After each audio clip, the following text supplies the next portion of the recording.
Аян арнасының көрермені бүгін 2022 жылдың 27 қыркүйегі өздеріңіз білетіндей қазір біздің қоғамда мына Ресейден келген азаматтардың көптеп көшуіне байланысты біршама дау туындап жатыр. Қоғамда қызу талқы да жүріп жатыр. Бір адамдар оларды қолдайды, көмектесу керек деп есептейді. Тіпті оларға мысалы Оралда арнайы кинотеатрдан орын беріп, ал екінші жағынан жалпы ол кісілерге көмектеспеу керек. Қазақстанның онсыз да жағдайы төмен деген пікірлер қазір қоғамда екіге жарып тұр. Не айтуға болады? Өздеріңіз білетіндей, Ресейде Владимир Путин елде ішінара мобилизация жариялағаннан кейін Ресейдің әскерге жарамды жастары бері қарай көптеп ағыла бастады. Бұл өкінішке қарай бізде әлеуметтік проблемалар туындап жатыр. Не үшін? Қымбатшылық онсыз да бізді бүйірден қысып, күннен-күнге азық-түліктің қымбаттап жатқан бір мәселе. Екінші жағынан жалпы осы мигранттар деп айтамыз ба, жоқ әлде босқындар ма, солардың келуіне байланысты Қазақстанда мысалы пәтерді жалға беру құны өте қымбаттап кетті. Бір ғана мысал, бүгін мен бір Астанадағы риэлторлардың бірімен сөйлескем, ол былай дейді мысалы Астанадағы жағдай туралы. Орта баға мысалы 2 комнатты квартира 250-ден басталады. Комнатты квартира где-то 180-ден басталады. 3 комнатты квартира 400-ден басталады. Ну и там единственное, 5 комнатты квартиралар, олар уже бағасы шамамен мүмкін. То есть бұрынғыдай емес, 250-120 дегенге квартира таба алмайсың. Мәселеге байланысты күні кеше үкімет басшысы Әлихан Смайылов позициясын білдірді. Ол жалпы Ресейден келгендерді уақытша тіркеп, оларды жұмыспен қамту мәселесін үкімет мүшелеріне тапсырды. Бірақ әрине оның бұл сөзі жалпы қоғам тарапынан өте қатты бір сыни қабылданды деп айтса болады. Не үшін? Шынында да қазақстандықтардың әлеуметтік мәселелері шешілмей жатып, шетелдіктерге осындай жағдай жасауға тырысуы әрине біршама қарсы пікір туғызды.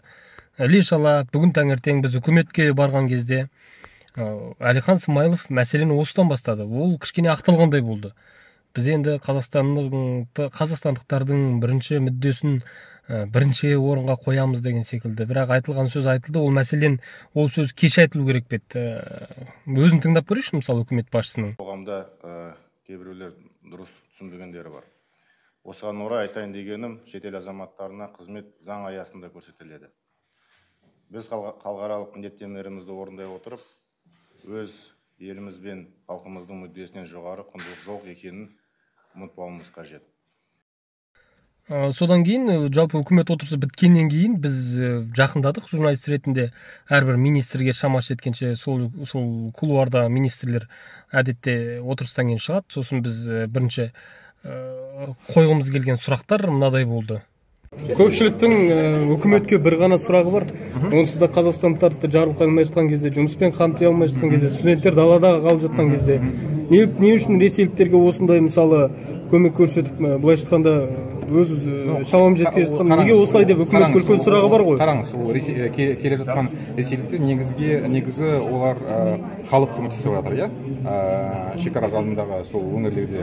Бірақ жалпы біздің шекарамыз ашық, біз халықаралық сол міндеттерін алып, әрине сол біздің ұстанымыз әрқашан ашық болып жатыр. Бірақ тек қана біз бекітілген заңнамаға сәйкес жұмыс істеп жатырмыз. Осы адамдар келгенде олардың құқығы уақытша болуға 90 күнге дейін осы жерде болуға олардың құқығы бар. Жауап беріп жатқан министр, ұлттық экономика министрі Әлібек Қуантыров. Екінші тура осы сұрақты біз вице-премьер қаржы министрі Ерлан Жамаубаевқа сұрақ қойғанбыз. Ол да былай деп жауап берді мысалы. Үкімет ешқандай да жарлыққа отырған жоқ. Жаңада премьер-министр өзінің сөзінде бұл туралы нақты айтып өтті ғой. Біз барлық мәселені заң аясында шешу керекпіз. Арнайы мынау тағы да қайталап өтем, ішкі істер министрлігі тарапынан арнайы мәлімдеме болды. Қазір барлық фактілер тексеріледі. Министрлер жауап береді, бірақ нақтылық жоқ. Өйткені олардың қолында бәлкім жеткілікті дерек пен ақпарат жоқ шығар. Түске таяу осы мәселе жөнінде тіпті президент Қасым-Жомарт Тоқаев та пікір білдірді. Ол кісі Түркістанда жүрген.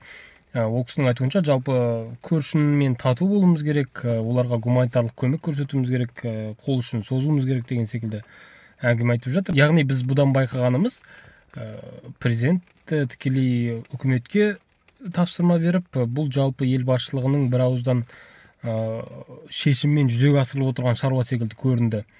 Содан кейін түстікке таяу тағы ішкі істер министрі Марат Ахметжанов орталық коммуникациялар алаңына шықты. Ол кісіге шамамен бір 30 сұрақ қойылса, сол 20 сұрақ сол осы тақырыпқа байланысты болған шығар. Мәселе, мысалы, бізге Ресейден осыншама адамдар келіп жатыр. Олар Ресейдің өз тарапы мобилизациядан қашқан азаматтарға 10 жылға дейін соттау туралы заң шығарғаны белгілі. Оған Владимир Путин президенттері қол қойғандары туралы ақпарат тараған. Енді егер олар мобилизациядан қашса, біздің Қазақстаннан олар Ресей билігі оларды ұстап соғысқа жібере ала ма? Міне осы сұрақ қойылған болатын. Министрге ол кісі былай деп жауап берді. Если, допустим, их будут искать у себя в стране вот эти военкоматы, это Нет, будет военкоматы, если будут искать, это не является правовым основанием для их выдачи.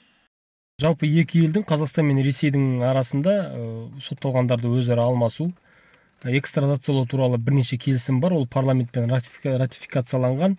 Алдағы уақытта ол қалай болады? Ресей билігі мысалы Қазақстанға қашқан азаматтарды талап ете ме? Оны Ресей Қазақстан билігі ұстап соларға бере ме? Ол өте сұрақ.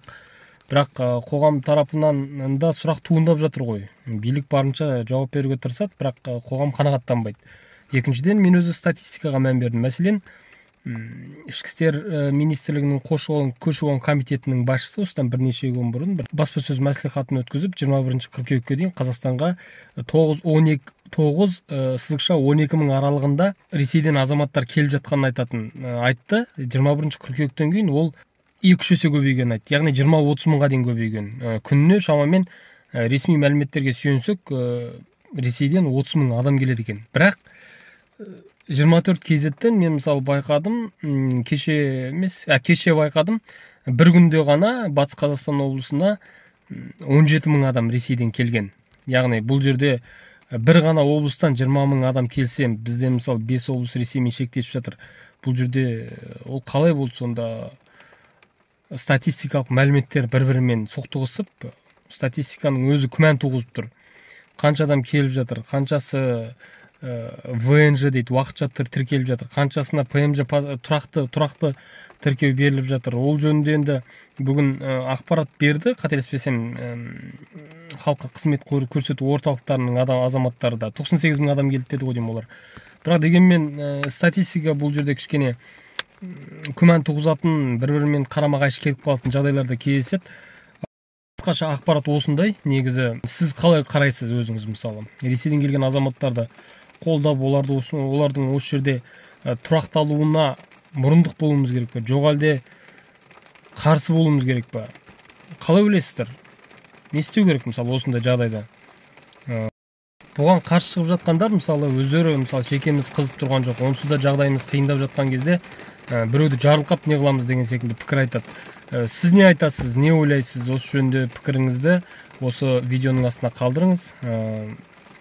Қысқасы осы, Аянба арнасына кіріп жазылып қойыңыздар.